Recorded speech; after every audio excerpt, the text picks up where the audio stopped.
We were discussing on the topic Berith Milah last week. और पिछले हफ्ते बेरित मिला इस पर हमने मनन किया. The continuation of the message, part 2, we are going to discuss today. और आज उसका दूसरा भाग हम मनन करेंगे.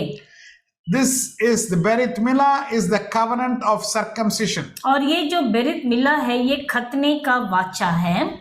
Turn your Bible to Genesis chapter 17 verse 1 and 2. उत्पत्ति का 17 अध्याय उसका 1 और 2 हम लेंगे. Yes. जब अब्राहम 99 वर्ष का हो गया तब यहोवा ने उसको दर्शन देकर कहा, मैं सर्वशक्तिमान ईश्वर हूँ, मेरी उपस्थिति में चल और सिद्ध होता जा, और मैं तेरे साथ वाचा बांधूंगा और तेरे वंश को अत्यंत ही बढ़ाऊंगा. Now God says you have to enter into a covenant of circumcision. परमेश्वर कहते हैं कि तुम्हें मेरे साथ एक वाचे में बंधना है.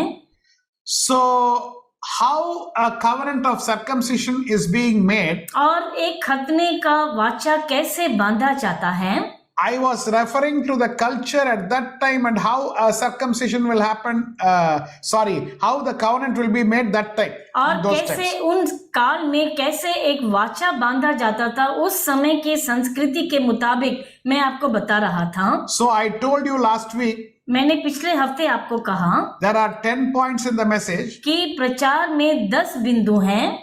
I will complete 5 last week and I will complete the balance 5 the next week. मैंने कहा था कि 5 हम पूरा करेंगे और अगले 5 को इस हफ्ते हम देखेंगे. I will give you a short recap of what we saw last week. पिछले हफ्ते हमने क्या देखा उसको जल्दी से दोहराऊंगा आपके लिए. Whenever there is a covenant, जब भी एक वाचा बांधा जाता है, number 1, पहला there will be a name exchange. एक नाम की अदला बदली होती है. Now this was what we saw last week. और ये हमने पिछले हफ्ते देखा. So when God has entered into a covenant with me, जब परमेश्वर मेरे साथ एक वाचे में बंधे हैं, my name is changed to Christy Jesus Paul. मेरा नाम बदल चुका है क्रिस्टी जीसस पॉल कह के. His name is changed as Jesus Christy Christ. और उनका नाम यूं बदला है Jesus Christie Christ. All our names are changed. हमारे सबके नाम बदल चुके हैं. Now the book of Revelation says, प्रकाशित वाक्य की पुस्तक कहती है, I will give you a new name. मैं तुम्हें एक नया नाम दूंगा. We will come to know about this name when we are meeting the Lord. जब हम प्रभु से मिलेंगे तब हमें अपना नया नाम बताएंगे वो. Number 2, दूसरा, there will be a belt exchange. और बेल्ट की बदली होती है. Now belt today it is worn because we have to hold the pant. आजकल बेल्ट इसलिए डाली जाती है कि वह पैंट को अपने स्थान पर पकड़े रहे. In those days, उन दिनों में belt was used to keep the money pouch. और पैसे की पोतली रखने के लिए उसका इस्तेमाल करते थे. And belt was used to keep the sword. और अपनी तलवार को भी उसमें फंसाने के लिए रखा जाता था. So the second event when you enter into a covenant, और दूसरी बात जो होती है जब आप एक वाचे में बनते हैं, you exchange the belt, meaning और बेल्ट को आप बदली करते हैं. इसका मतलब है you give your finances to the control of God. आप अपनी आर्थिक सब जिम्मेदारी आप परमेश्वर के नियंत्रण में देते हैं. You give your protection into the control of God. अपनी सुरक्षा को आप प्रभु के हाथों में दे देते हैं. You need not worry about your finance. तुम्हें अपनी आर्थिक समस्याओं के बारे में चिंता नहीं करनी है. At the same time, उसी समय with what you can spend, you have to spend the money for that only. और जिसके लिए खर्चा करना है बस उसी के लिए करना चाहिए. God gives money. परमेश्वर देते हैं पैसे. Does God give permission to with that money to go and buy liquor? क्या परमेश्वर उसकी अनुमति देते हैं कि उसको आप शराब खरीदने के लिए इस्तेमाल करो? Say yes or no. हाँ या ना? What do you think? आप क्या सोचते हैं? God has given you money. परमेश्वर ने आपको पैसे दिए हैं. He has given you permission with that money to go and buy liquor? क्या आपको अनुमति दी है कि उसके साथ आप जाके शराब खरीदे? No. नहीं. So what God has not given us permission, we should not do. और जो परमेश्वर ने वर्जित किया है उसे हमें नहीं करना है। Many people confuse the finance and finally cry, "Oh God, please give me finance." और बहुत से लोग अपने पैसे को ठीक से ना इस्तेमाल करके फिर रोते हैं, प्रभु आप मुझे पैसे दीजिए, मुझे बहुत चिंता है। My dear child of God, मेरे प्रिय परमेश्वर की संतान, finances are transferred to God. और हमारी आर्थिक सब नियंत्रण हम प्रभु के हाथ में देते हैं। Our protection is transferred to God. हमारी सुरक्षा का मामला भी उनके हाथ में दिया जाता है। When you say our protection is transferred to God, जब means हम कहते हैं कि अपनी सुरक्षा को हम परमेश्वर के हाथ में देते हैं, उसका मतलब है it is not that you will go and stand near the railway track ऐसा नहीं कि तुम रेल के ट्रैक में जाके खड़े हो जाओगे and say God has to protect me. और कहो कि प्रभु को मुझे बचाना है। God says that you have to take all effort to safeguard your life. परमेश्वर कहते कि तुम्हें सारा प्रयास लेना है अपने जीवन को सुरक्षित रखने के लिए। You have to take. तुम्हें लेना है। This life is precious. ये जीवन बहुत बहुमूल्य होता है। When Esau is coming to kill, और जब ईसा मारने के लिए आता है, Jacob was not sitting there. याकूब ऐसे ही नहीं बैठे थे। Come on, kill me, try to kill me, my God will save me. ये नहीं कहा चलो तुम मुझे मार लो, मेरे प्रभु मुझे बचाएंगे, ऐसा कहकर वहीं पर नहीं बैठे रहे। That is foolish. और वह मूर्खता है। Now God will ask you, परमेश्वर आपसे पूछेंगे, you don't have common sense? क्या तुम्हें बुद्धि नहीं है? I gave you sense. मैंने तुम्हें बुद्धि दी है। When people were coming, trying to push Jesus from a mountain, और जब लोग यीशु मसीह को एक पहाड़ से धकेलने की कोशिश कर रहे थे, Yeshua was God, और वो तो परमेश्वर थे यीशु, but he ran off. फिर भी वहां से भाग He was निकले। not standing there saying, "You push me, I will somehow escape." Jesus did not say. उन्होंने ऐसा नहीं कहा कि तुम मुझे धकेलो, मैं कैसे भी बच जाऊंगा, ऐसा कहकर वो नहीं खड़े रहे। We have to take all steps for our protection, our family's protection. अपने और अपने परिवार की सुरक्षा के लिए हमें सब प्रयास लेना जरूरी है।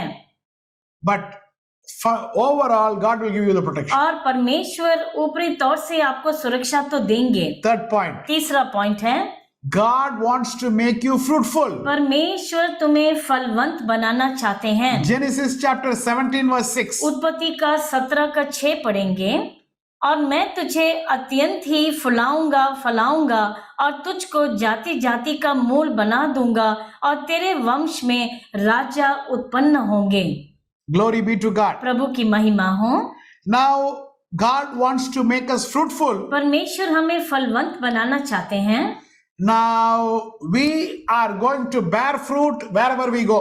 जहां पर भी हम जाएंगे हम फल लेकर आएंगे। Like the river of Euphrates. जैसे यूफ्रेटिस की नदी है। Okay, point number 4. चौथा point, The sign of covenant. और जो वाचे का चिन्ह होता है। Now, the sign of covenant is circumcision. और वह वाचे का चिन्ह है खतना। The excess skin is removed. और जो चमड़ी है उसको थोड़ा निकाल दिया जाता है। Now, the question is why in that particular area? और ये सवाल है कि क्यों उसी भाग में परमेश्वर कहते हैं। God wants to put it in a place where you can never forget. परमेश्वर ऐसे स्थान में वो चिन्ह डालना चाहते हैं जहां पर तुम कभी भूल नहीं सकते। And when you are in a relationship with your spouse, और जब अपने जीवन साथी के साथ एक रिश्ते में आप होते हैं, you can never forget that spot. आप उसको कभी नहीं भूल सकते। Glory be to God. प्रभु की महिमा हो। Point number 5. पांचवा पॉइंट है, The covenant cutting of flesh. और जो मांस को काटा जाता है वाचे में। This is where we stopped last week. यहीं पर हम पिछले हफ्ते रुके थे। So whatever I told now was the message of last week. और अब तक जो भी मैंने बताया पिछले हफ्ते का प्रचार था वह। From point number 5 we are going to start today. और आज हम 5वें पॉइंट से शुरू करेंगे। For point number 5, 5वें पॉइंट से, covenant cutting of flesh. और जो मांस का काटना वाचे में। Glory be to God. प्रभु की महिमा हो। Now the lamb is cut into 2 halves. अभी मेमने को 2 भागों में काटा जाता है। And after it is cut, और उसको काटने के बाद Now, the two people who are entering into a covenant has to come and stand there. अभी दो लोग जो वाचे में बनते हैं वहां पर आके खड़ा होना पड़ता है उन्हें। Why they come and stand there and enter into a covenant? और क्यों आकर वहां खड़े होकर वाचे में बनते हैं? Because क्योंकि if suppose I am not going to keep this covenant, अगर मैं इस वाचे को नहीं निभाऊंगा I allow myself to be cut like this lamb. और मैं अनुमति देता हूं कि मुझे उस मेमने के समान काट सकते हैं। Genesis chapter 15 is the one which talks about the Abraham entering into the covenant. और उत्पत्ति का जो 15 अध्याय है उसी में अब्राहम जब वाचे में बनते हैं उसके बारे में बताता है। I allow myself to be cut like this lamb if I don't keep the covenant. अगर मैं वाचे को नहीं निभाता तो मैं अनुमति देता हूं कि मुझे इस मेमने के समान आप काट सकते हैं। Here the lamb is not taking my place, यहाँ पर वह मेमना मेरा स्थान नहीं ले रहा, but I take the place of lamb. लेकिन मैं मेमने का स्थान ले रहा हूँ। Glory be to God. प्रभु की महिमा हो। So I am in a position to take the place of the lamb if I break the covenant. और मैं ऐसे स्थान में हूँ जहाँ मैं उस मेमने का स्थान ले सकता हूँ अगर मैं वाचे को तोड़ता हूँ। We should have this basic understanding. ये समझ हमारे अंदर होनी चाहिए। Point number 6. और 6वां पॉइंट है Jesus as the lamb. यीशु मेमने के रूप में। Jesus as the lamb. यीशु मेमने के रूप में। The good news is we need not take the place of the lamb. Instead of me, Jesus will take. और ये सुसमाचार है कि हमने उस मेमने के स्थान नहीं लेना लेकिन यीशु मसीह लेते हैं। Turn your Bible to Romans chapter 8. Romeo का 8 लेंगे verse 35 to 39. उसका 35 से 39वें पद तक। Romans chapter 8, 35 to 39. रोमियो का 8 उसका 35 से 39 हम पढ़ेंगे। Yes. कौन हमको मसीह के प्रेम से अलग करेगा? क्या क्लेश या संकट या उपद्रव या अकाल या नंगाई या जोखिम या तलवार? जैसा लिखा है कि तेरे लिए हम दिन भर घात किए जाते हैं, हम वध होने वाले भेड़ों की नाई गिने गए हैं। परंतु इन सब बातों में हम उसके द्वारा जिसने हमसे प्रेम किया है जयवंत से भी बढ़कर हैं, क्योंकि मैं निश्चय जानता हूँ कि ना मृत्यु ना जीवन ना स्वर्गदूत ना प्रधानताएं ना वर्तमान ना भविष्य ना सामर्थ ना ऊंचाई ना गहराई और ना कोई और सृष्टि हमें परमेश्वर के प्रेम से जो हमारे प्रभु यीशु में है अलग कर सकेगी। Who shall separate us from the love of Christ? और कौन हमें मसीह के प्रेम से अलग कर सकता है? Now, how we can be separated from Christ? कैसे हम मसीह से अलग हो सकते हैं? Because how we have joined?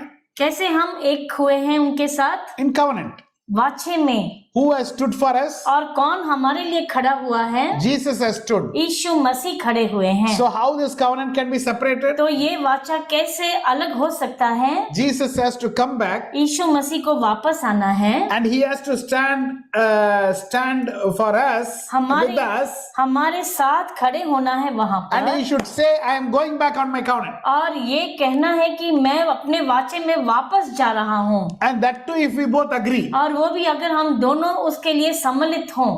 But Jesus is not going to say that. लेकिन यीशु मसीह ऐसा नहीं कहेंगे। Because he has stood in my place. क्योंकि वह मेरे स्थान पर खड़े हुए हैं। Whatever happens, I am going to go with Jesus. और जो भी हो मैं यीशु मसीह के संग हो लूंगा। What a solid guarantee I have in Christ. और मसीह में कैसी ठोस निश्चय है मेरे पास। That is the reason Paul is asking. इसके लिए पौलुस यूं कहते हैं, How you will separate me from Christ? कैसे तुम मुझे मसीह से अलग करोगे? I am a covenanted person. और मैं एक वाचा बांधा मनुष्य हूँ। How you can separate? कैसे तुम मुझे अलग करोगे? What in this world can separate? और कौन सी बात इस संसार में मुझे अलग कर सकती है? So we have to at this time see हमें इस समय ये देखना है Genesis chapter 15 verse 10. और उत्पत्ति का 15 का 10 हम देखेंगे। Genesis 15:10. और उत्पत्ति का 15 का 10 यूं कहता है, Yeah. और इन सबों को लेकर उसके बीच में से 2 टुकड़े कर दिया और टुकड़ों को आमने सामने रखा, पर चिड़ियों को उसने टुकड़ा ना किया। Now the lamb is cut. अभी मेमने को काट दिया गया It is in 2 pieces. और 2 टुकड़ों में उसे कर दिया है। I told you last week this cutting is different cutting. मैंने आपको बताया कि ये काटना अलग रीति से होता है, Not like this. ऐसे जैसे गले को काटते हैं ऐसा It has नहीं, to be cut like this. ऐसे ऊपर से लेके ऐसे काटना शुरू करते It is a हैं। very painful cutting. बहुत ही दर्दनाक होता है ये। So two sides is there. और 2 टुकड़े हैं यहाँ पर, In between what will be there? उसके बीच में क्या होता है? Full of blood. पूरा लहू।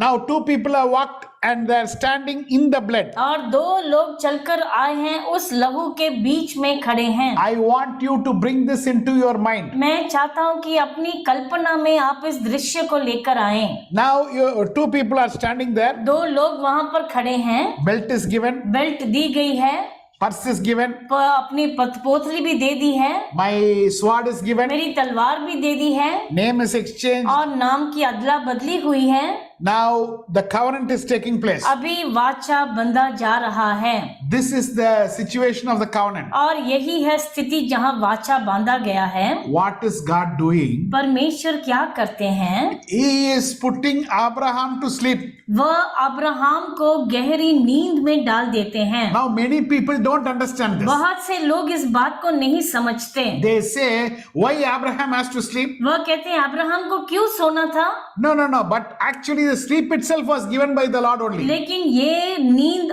परमेश्वर ने ही दी थी उसे। Now what happens that time? क्या होता है उस समय? Now Abraham is sleeping. Abraham सो रहे हैं। Abraham got scared. अब्राहम भयभीत हो गए।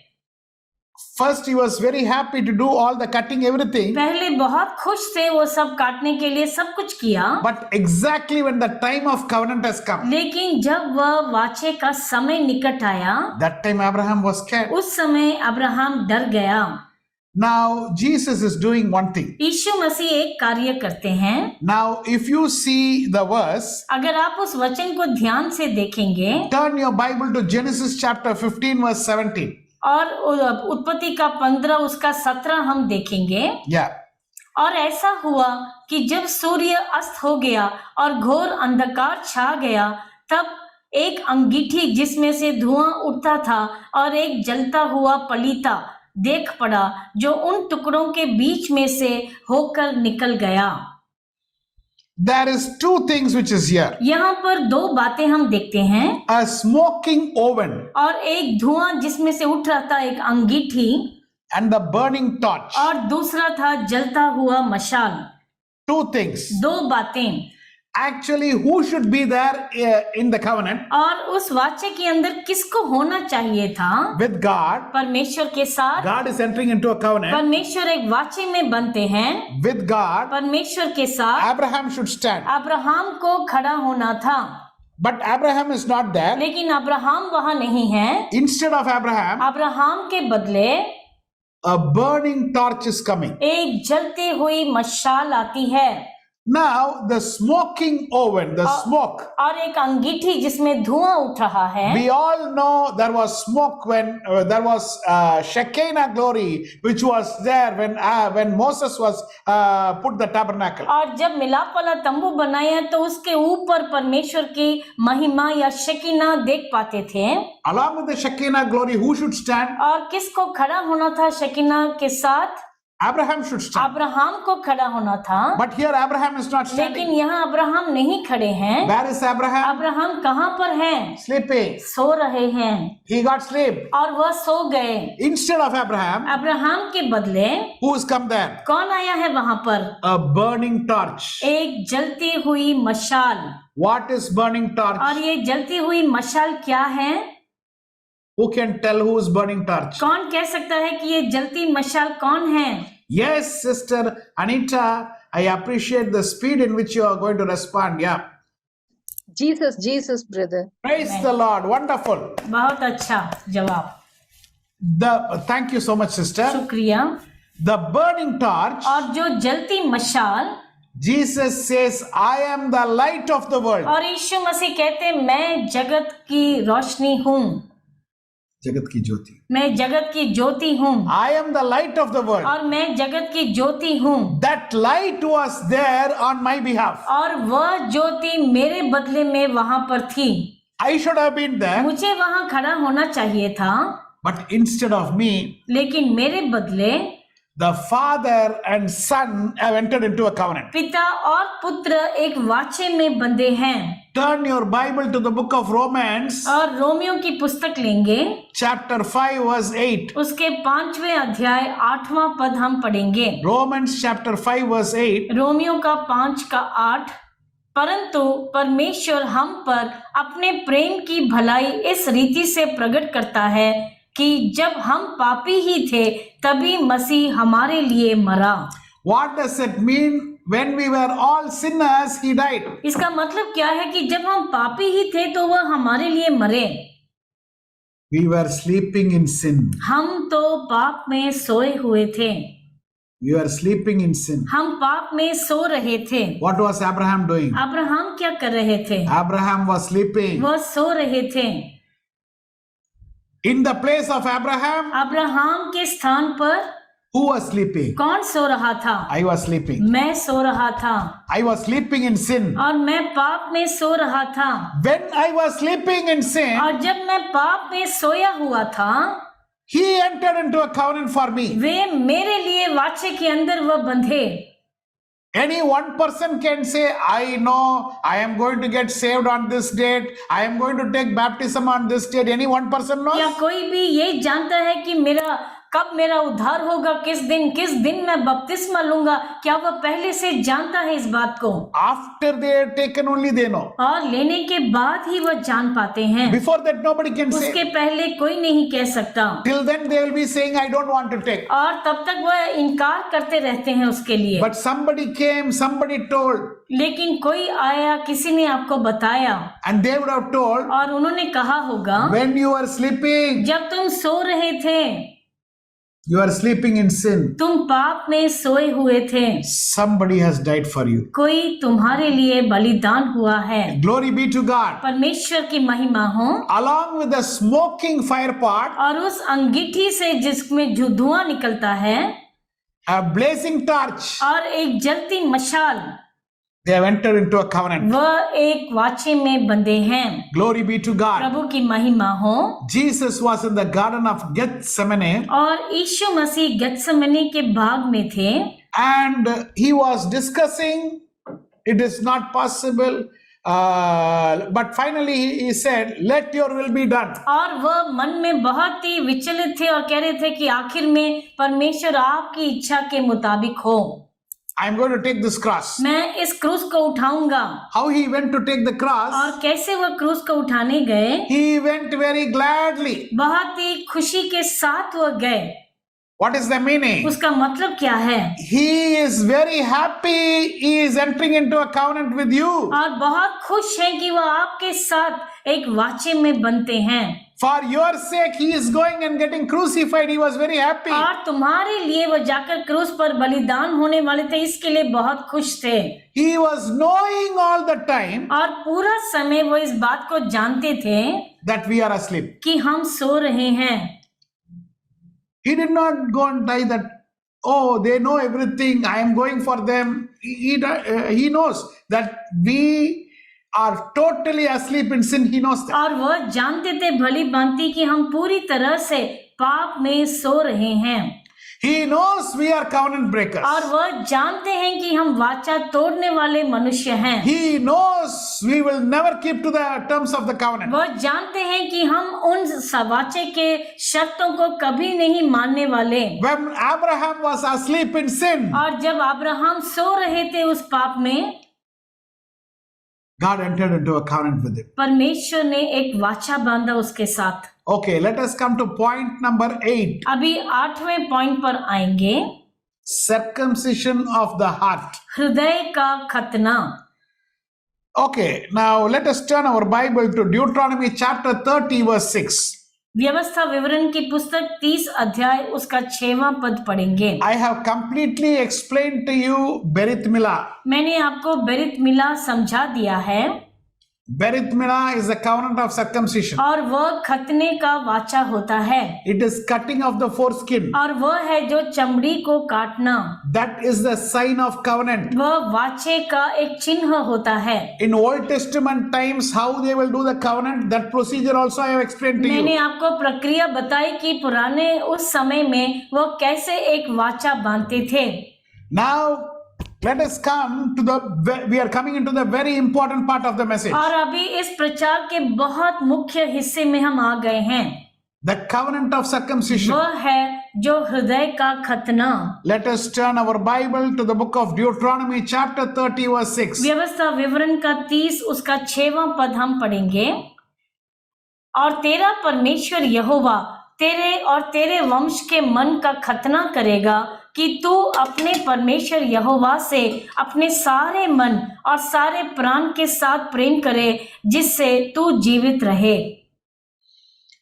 Your God will circumcise your hearts. तेरा परमेश्वर यहोवा तेरे मन का खतना करेगा। Now, many people are confusing, saying circumcision of heart is in the New Testament. और बहुत से लोग इस बात को यूं घुमा देते हैं कि ये जो हृदय का खतना होता है वह नए नियम में है। This is totally wrong. और ये बिल्कुल गलत है। God told the same thing in the Old Testament. परमेश्वर ने इसी बात को पुराने नियम में भी कहा है। The New Testament group और जो नए नियम का समूह है keep saying, I am under new covenant. ये कहते हैं कि मैं नए वाचे में हूँ। Old Testament God was angry, New Testament God is gracious. पुराने नियम में परमेश्वर क्रोधित होते थे, नए नियम में बहुत अनुग्रही हैं। This group doesn't understand the Bible at all. और ये समूह बाइबल को बिल्कुल नहीं समझता। This group cannot answer Matthew chapter 1 verse 1 also. और मत्ती का एक भी ये समूह समझा नहीं सकते। Matthew 1:1 first when you start, और मत्ती का एक जब आप शुरू करते हैं it will start with the son of Abraham. और वहीं से शुरू होता है अब्राहम का पुत्र। Now nobody in New Testament can explain Abraham in New Testament. और कोई भी नए नियम में अब्राहम को नहीं बता सकते। Turn Matthew 1:1. मत्ती का एक हम Please पढ़ेंगे। read. अब्राहम की संतान, Abraham की first word. पहला शब्द है अब्राहम की संतान। Now Abraham की संतान, please tell me from New Testament who is Abraham. नए नियम से मुझे बताइए कि अब्राहम कौन है। You cannot say. आप नहीं बता सकते। So you need to go to Old Testament. इसलिए तुम्हें पुराने नियम में जाना है। Now I am happy that you all, this group who is here with us, और मैं खुश हूँ कि ये जो समूह हमारे साथ है यहाँ पर understand Bible correctly. वह बाइबल को ठीक रीति से समझते हैं। There is two groups. Now you should not feel bad when I am talking. और जब मैं ऐसा कहता हूँ तो आपको बुरा नहीं मानना है। Two groups of people in the world are telling, और संसार में दो समूह के लोग ऐसा कहते हैं God gave us the Old Testament परमेश्वर law, हमें वह व्यवस्था दी थी पुराने नियम then में something he changed. और फिर उसके बाद कुछ बदल डाला।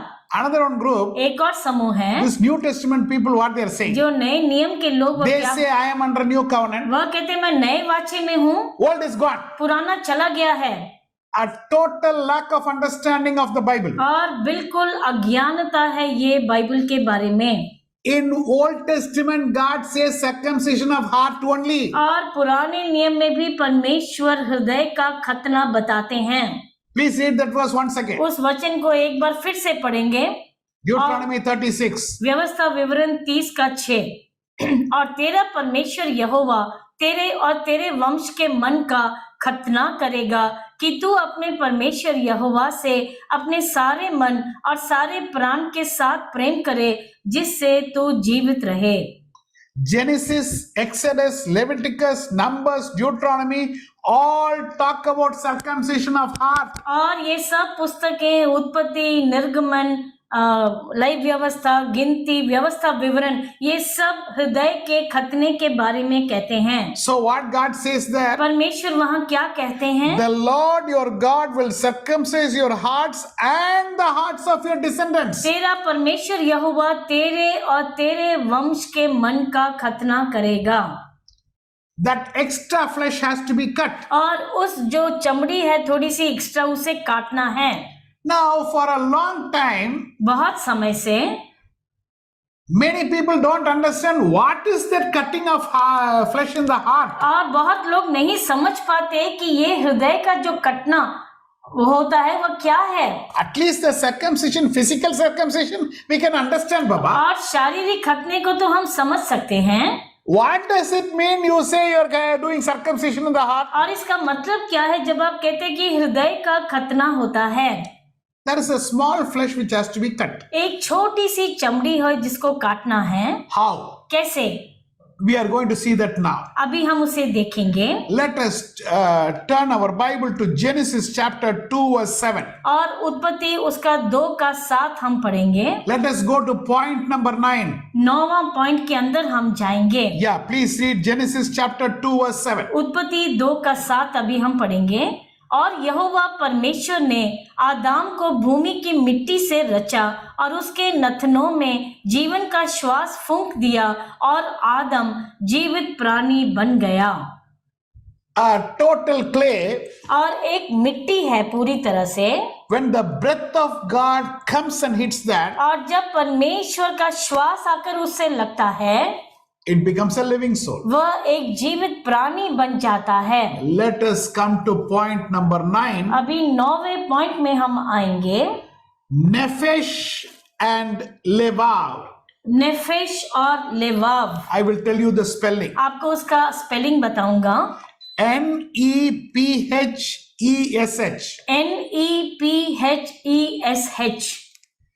NEPHESH। This is Nephesh. ये है नेफेश। Now I will tell you another one word. एक और शब्द बताऊंगा। Levav. LEVAV। Levav. लेवाव। When God created Adam, come let us make man in our own image. When God says that, और जब परमेश्वर कहते हैं कि हम मनुष्य को अपने ही स्वरूप में और समानता में बनाएंगे, He created the living soul. The word used is nephesh. और एक जीवित प्राणी को बनाया और जो शब्द इस्तेमाल किया गया वह है नेफेश। The breath of God hit the clay. और परमेश्वर का श्वास उस मिट्टी से टकराया। Now it became a living soul. और एक जीवित प्राणी बन गया वो। It is like an animated person. और वह एक जैसे जिसका सजीव किया गया एक मनुष्य। Glory be to God. परमेश्वर की महिमा हो। There is no discussion of morality. और आजकल जो है नैतिकता के बारे में कोई बात नहीं है। It is not about death that time. That is when Adam was created, nothing was spoken. उस समय जब आदम की सृष्टि हुई तो इन चीजों के बारे में कोई बात नहीं हुई थी। Because Adam did not commit any sin. क्योंकि आदम ने कोई पाप नहीं किया था। So the soul doesn't have a morality. इसके लिए उस प्राण की कोई नैतिकता नहीं होती थी। It doesn't know what is right, what is wrong. वह नहीं जानता क्या सही है क्या गलत है। Now let us come to the point what God told Adam in the Garden of Eden. और एदेन के वाटिका में परमेश्वर ने आदम और हवा से क्या कहा था? Don't eat this fruit. इस फल को नहीं खाना। If you eat this fruit, अगर तुम इस फल को खाओगे you will become like me. तुम मेरे समान बन जाओगे। And what does it mean? और उसका मतलब क्या है? You will know the difference between good and evil. तुम अच्छाई और बुराई के बीच में फर्क समझ जाओगे। You will know the difference between right and wrong. तुम सही और गलत में फर्क जान जाओगे। Glory be to God. प्रभु की महिमा हो। Now, when Adam committed sin, और जब आदम ने पाप किया, now the nephesh, the soul, living soul, which is the heart part, that changed. और जब उसने पाप किया, जो जीवित प्राणी था उसके अंदर, और जो हृदय, वह बदल गया उस समय। It is no longer nephesh, it is levav. और वह नेफेश नहीं रहा, लेकिन लेवाव बन चुका है। Psalms 119 verse 11. और भजन 119 का 11 हम पढ़ेंगे। I have hidden your word in my heart that I might not sin against you. मैंने तेरे वचन को अपने हृदय में रख छोड़ा है कि तेरे विरुद्ध पाप ना करूं। What does levav mean? लेवाव का मतलब क्या है? Knowing the difference between good and bad. अच्छे और बुरे का अंतर जानना। I have a conscience, moral अभी conscience. मेरे एक विवेक है मेरे अंदर। You are aware what is sin. तुम जानते हो कि पाप क्या है। You know what is good, you know what is bad. तुम जानते हो क्या अच्छा है, क्या बुरा है। This I can do, this I should not ये do. मैं कर सकता हूँ, ये मैं नहीं कर सकता। What is that? वो क्या है? Levav. लेवाव। When you don't know anything, जब तुम कुछ नहीं जानते, nephesh. वह है नेफेश। Now nobody is in nephesh now. अभी कोई भी उस नेफेश की अवस्था में नहीं है। We all are levav. हम सब लेवाव में हैं। Now Paul is explaining very clearly what is this. और पौलुस बहुत अच्छी रीति से समझाते हैं ये क्या है। Romans chapter 7 verse 21 to 25. Romeo की पुस्तक लेंगे 7 अध्याय, उसका 21 से 25 हम पढ़ेंगे। Romans 7 21 to 25. रोमियो का 7 का 21 से 25 पढ़ेंगे। Yeah. मैं ये व्यवस्था पाता हूँ कि जब भलाई करने की इच्छा करता हूँ तो बुराई मेरे पास आती है, क्योंकि मैं भीतरी मनुष्यत्व से तो परमेश्वर की व्यवस्था से बहुत प्रसन्न रहता हूँ, परंतु मुझे अपने अंगों में दूसरे प्रकार की व्यवस्था दिखाई पड़ती है, जो मेरे बुद्धि की व्यवस्था से लड़ती है और मुझे पाप की व्यवस्था के बंधन में डालती है जो मेरे अंगों में है। मैं कैसा अभागा मनुष्य हूँ, मुझे इस मृत्यु की देह से कौन छुड़ाएगा।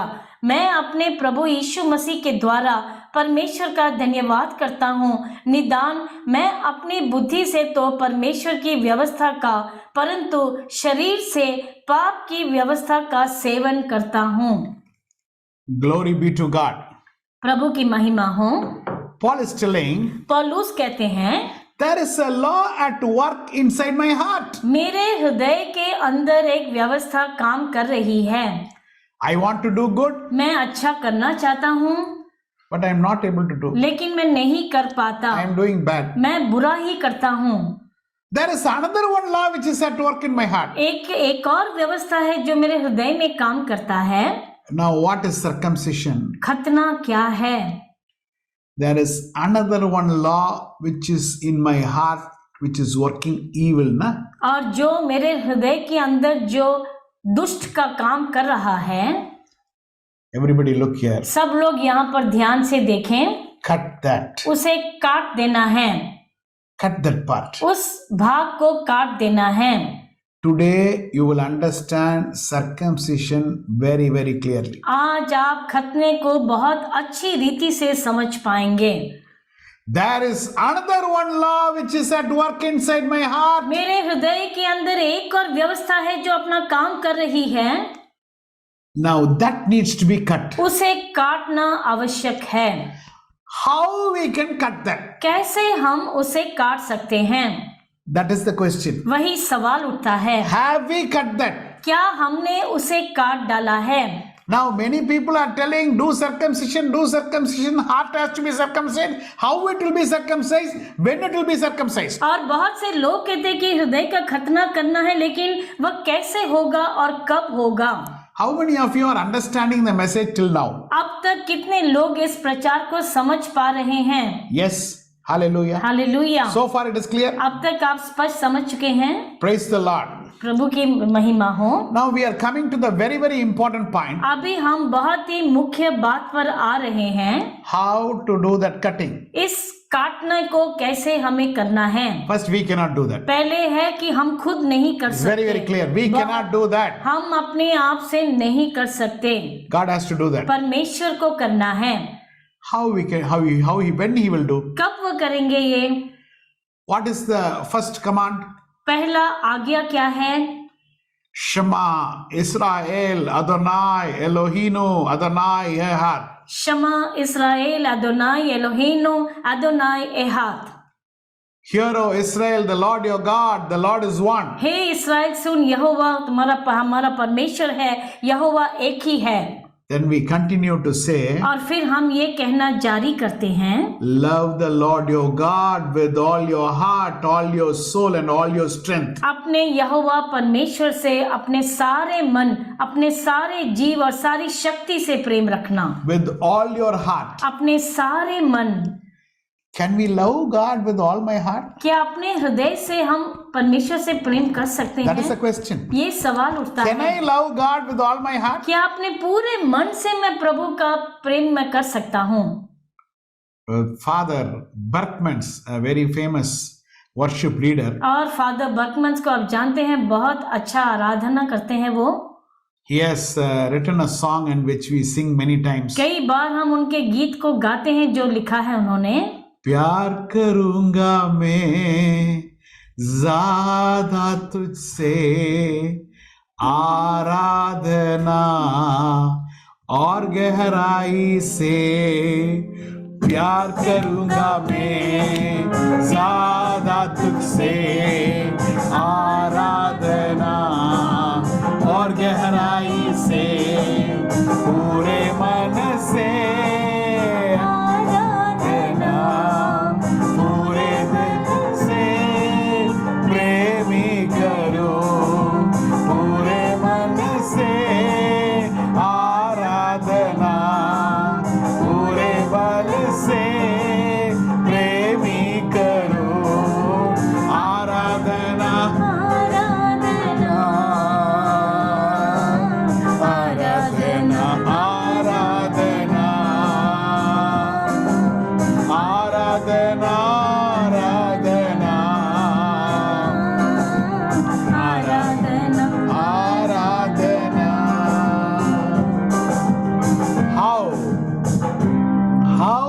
can love my God with all my heart. कैसे मैं अपने सारे मन से अपने परमेश्वर से प्रेम कर सकता God is हूँ? telling, परमेश्वर कहते हैं, circumcise your heart. अपने हृदय का खतना करो। My question, मेरा सवाल, that is what I am asking, how to circumcise? वैसे ही मैं पूछ रहा हूँ कि मैं कैसे वह खतना करूं। God says, परमेश्वर कहते हैं, you cannot circumcise. तुम अपने आप से नहीं कर सकते। Do one thing. एक बात करो, love the Lord your God with all your heart, all your soul and all your strength. अपने यहोवा परमेश्वर से अपने सारे मन, सारे जीव और सारी शक्ति से प्रेम करो। Turn your Bible to Deuteronomy chapter 6 verse 5. व्यवस्था विवरण उसका 6:5 हम लेंगे। तू अपने परमेश्वर यहोवा से अपने सारे मन और सारे जीव और सारी शक्ति से प्रेम रखना। And we are telling God, हम परमेश्वर से कहते हैं, God, परमेश्वर, I want to love you with all my heart. मैं अपने सारे मन से आपसे प्रेम रखना चाहता हूँ। And God is telling the secret. और परमेश्वर उसका रहस्य बताते हैं। Are you ready? क्या आप तैयार हैं? How many of you are ready to hear the secret? आप में से कितने लोग तैयार हैं इस रहस्य को जानने के लिए? Glory be to God. परमेश्वर की महिमा हो। God is telling a secret. परमेश्वर उसका एक रहस्य बताते हैं।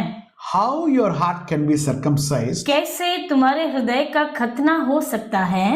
How you can love me with whole of your heart. कैसे तुम अपने सारे मन से मुझसे प्रेम कर सकते हो? Psalms 51. भजन का 51। God says, I will tell you the secret, how when you come with which heart, I can circumcise your heart. परमेश्वर कहते हैं कि मैं आपको बताऊंगा कि तुम किस हृदय के साथ जब आओगे तो मैं तुम्हारे हृदय का खतना कर सकता हूँ। Turn your Bible to Psalms 51 verse 17. और भजन का 51 उसका 17 पढ़ेंगे। Yeah.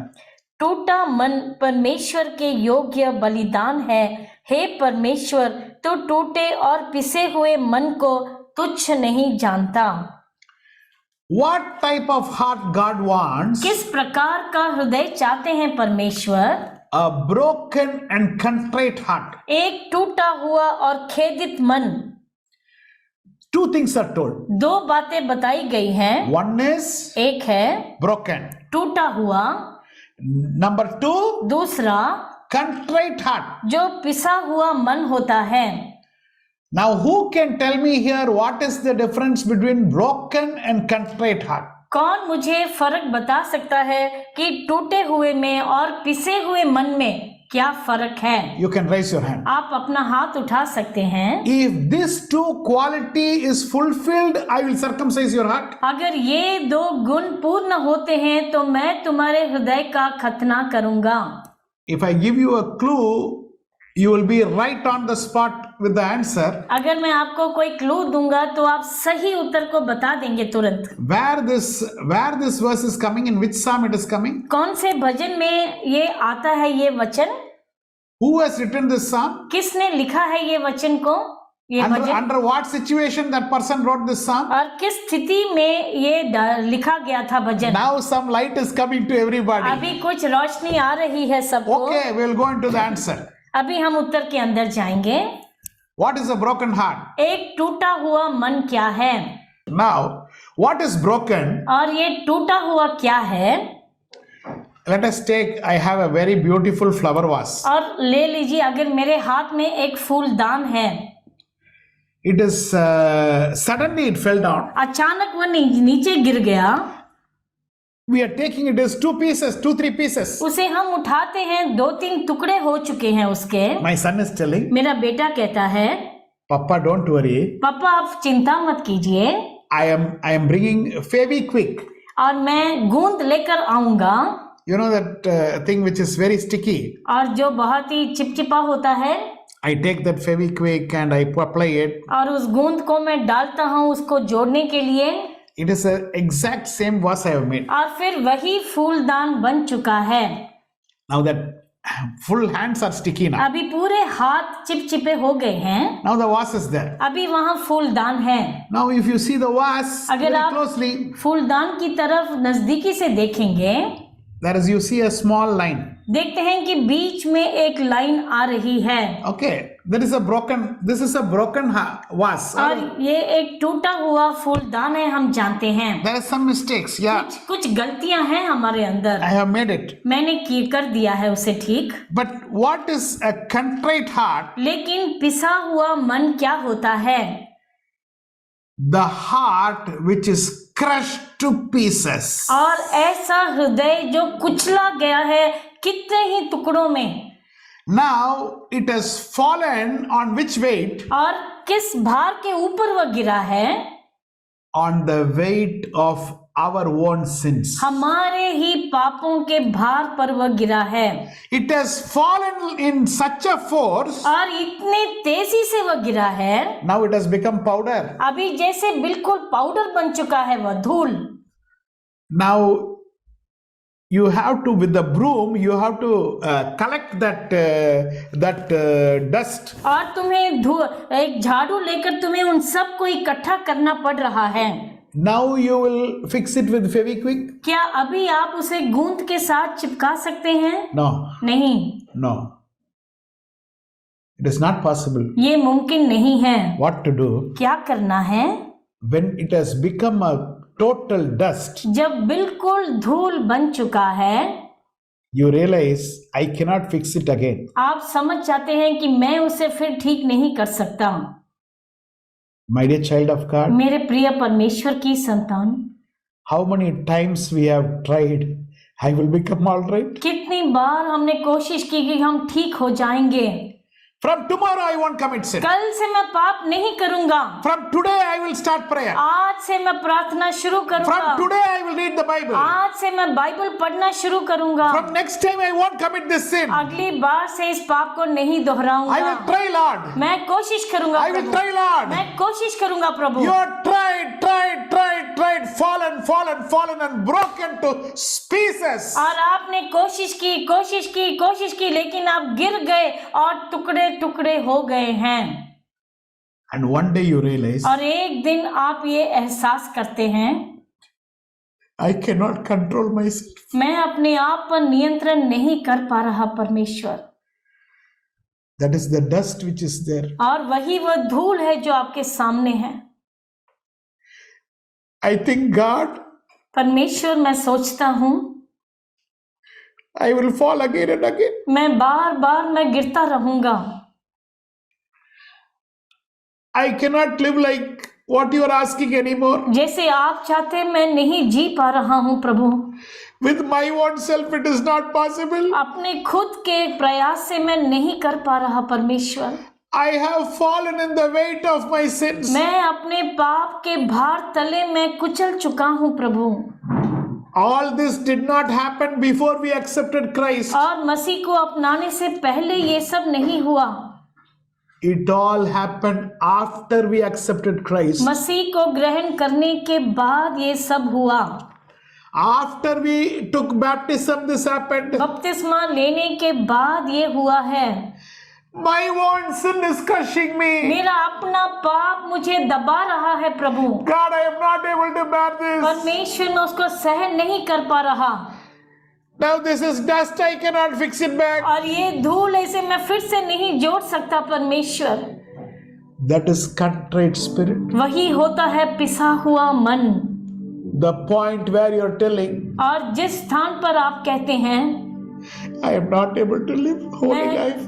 एक पवित्र जीवन नहीं बिता पा रहा परमेश्वर। With me it is not possible. मैं अपने कोशिश से मैं नहीं कर पा रहा। God is telling, परमेश्वर कहते हैं come here. मेरे पास आओ। I like that broken and contrite spirit. और मैं ये पिसा हुआ मन मैं पसंद करता हूँ। Come here. मेरे पास आओ। Give that dust to me. Dust to me. उस धूल को मेरे हाथों में सौंप दो। I will mix it with water. और मैं उसे पानी से मिलाऊंगा। And I will make a new heart. और एक नया हृदय मैं बनाऊंगा। That is the circumcised heart. और वही है खतना किया हुआ मन। Hallelujah. Hallelujah. My dear child of God. मेरे प्रिय परमेश्वर की संतान, Till the time you keep thinking, जब तक कि आप सोचते रहेंगे somehow I will become better. और कैसे भी मैं बेहतर बन जाऊंगा, God will say, परमेश्वर कहेंगे try. कोशिश करो। A time came in the life of David. और दाऊद के जीवन में ऐसा एक समय आया, He fell in the weight of his own sin. अपने ही पाप के भार तले वह गिर गया। He took Bathsheba. बत्शेबा को लिया उसने, He killed Uriah. उरिय्याह को घात कर दिया। David, और Dawood, how did you do this sin? तुमने कैसे ये पाप को कर दिया? Telling God, I don't know. परमेश्वर मैं नहीं जानता, उसने कहा। I fell down, Lord. मैं गिर गया था प्रभु, I fell down. मैं गिर गया था प्रभु। I can't be this holy. मैं पवित्र नहीं बन पा रहा हूँ। Your heart has become a powder. आपका हृदय जैसे एक पाउडर बन चुका है। Your own sin is hitting you now. और तुम्हारा अपना पाप तुम्हें मार रहा है। The point where you say, और जिस स्थान पर आप ऐसा कहते हैं, it is not possible by me. मेरे से ये मुमकिन नहीं है, God is telling, परमेश्वर कहते हैं I was waiting for this. मैं इसी का इंतजार कर रहा था। Your heart was first broken. तुम्हारा हृदय पहले टूटा था, Now it is powder. अभी बिल्कुल से चूर हो गया है। You cannot fix it, na? तुम उसे खुद से नहीं सुधार सकते। God says, I can fix it. परमेश्वर कहते मैं उसे ठीक कर सकता हूँ। Now this heart is refined. अभी इसको शुद्ध कर दिया गया है। Now this is a new heart. अभी ये एक नया हृदय है। Now we are in covenant. अभी हम एक वाचे में हैं।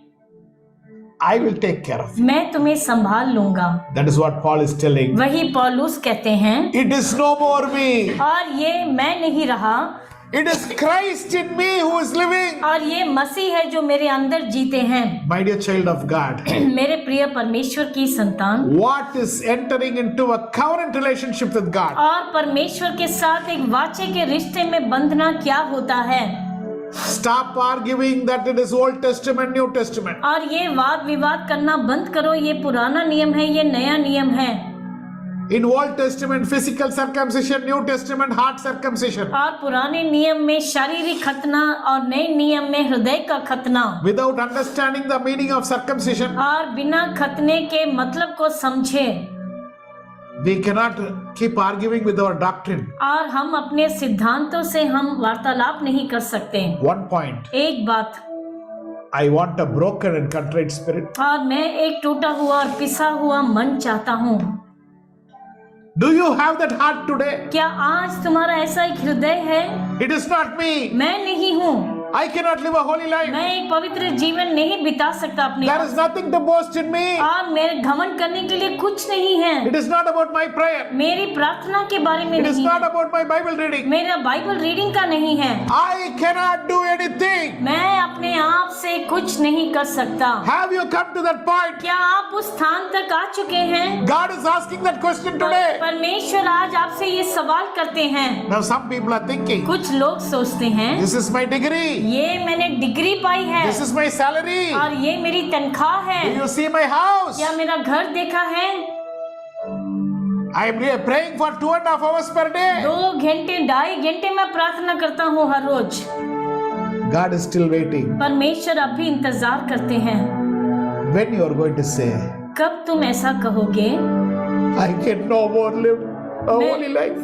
मैं अपना एक पवित्र जीवन नहीं बिता पा रहा हूँ प्रभु, It is not about me. और मेरे बारे में नहीं है, It is Christ who is living inside और me. ये मसीह है जो मेरे अंदर वास करते हैं। I am nothing. मैं कुछ नहीं हूँ, I am nothing. मैं कुछ नहीं हूँ। Today the question is, आज एक सवाल है, are you ready to say that? क्या तुम वो कहने के लिए तैयार हो? We are fallen. Now nobody here can say that I didn't commit any sin after my salvation. यहाँ पर ऐसा कोई भी नहीं हो सकता जो ये कहे कि मेरे उद्धार के बाद मैंने कोई पाप नहीं किया। Your children doesn't know. आपके बच्चे नहीं जानते, Your husband doesn't know. तुम्हारा पति नहीं जानता, Your wife doesn't तुम्हारी know. पत्नी नहीं जानती, Your brother doesn't तुम्हारा know. भाई नहीं Your जानता, sister doesn't तुम्हारी know. बहन नहीं जानती, But God knows that sin. लेकिन परमेश्वर उस पाप को जानते हैं। But He did not want anybody else to know. लेकिन उन्होंने नहीं चाहा कि कोई और जाने। He hid that sin for you. उस पाप को छुपा दिया है उन्होंने। Why? क्यों?